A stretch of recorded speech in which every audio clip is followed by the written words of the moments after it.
Welcome back, everybody, to CNN Sunday Morning. I'm Alina Cho. TJ Holmes is on assignment. It's 29 minutes after the hour, and here's what's happening.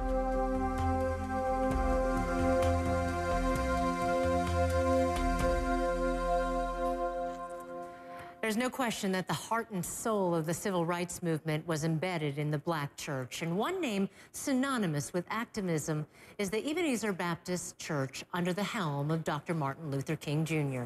As our TJ Holmes tells us in this morning's Faces of Faith, it's a church known for its leadership, and that isn't about to change anytime soon.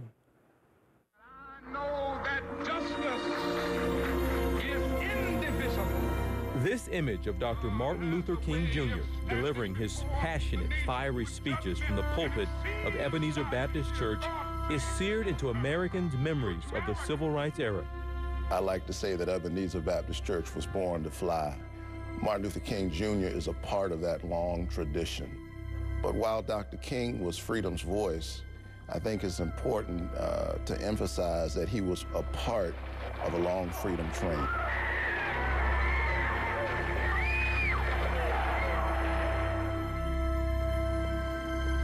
Dr. Raphael Warnock is only the 5th senior pastor in Ebenezer's 125-year history.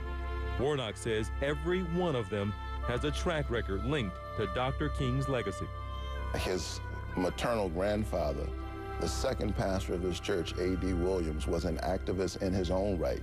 His father, Martin Luther King Sr., was also an activist. We remember the Voting Rights Law of 1965. What fewer people know is that in 1935, Martin Luther King Sr. Engaged a voting rights campaign here in Atlanta. We won't let Troy Davis pass.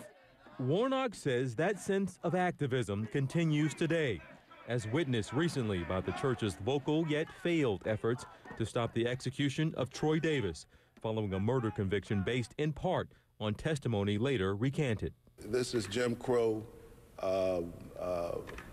in a new era. There's just too much doubt for this execution to continue. We continue to try to do justice to the great legacy that's been passed on to us.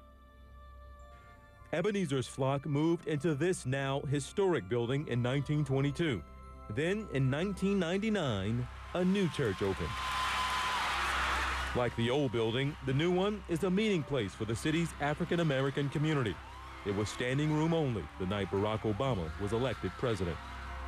Reverend Warnock was 35 when he took the reins of this historic church, becoming the youngest ever to lead Ebenezer, working in the shadows of a man he still considers a role model. And I'll tell you this. Early on, as a child, I was always very fascinated and inspired by Martin Luther King Jr. As an 8-year-old, as a 9-year-old, his words captivated me. I decided to go to Morehouse College because he attended Morehouse College. I pursued a PhD in systematic theology because, like him, I wanted to bring a kind of serious and disciplined questioning to my faith. Like King, Warnock is also a Georgia native whose father was a minister. Let's pray to our God. Would you bow with me? But Warnock says it's his turn now to preserve and extend the legacy of Ebenezer Baptist Church. TJ Holmes, CNN, Atlanta.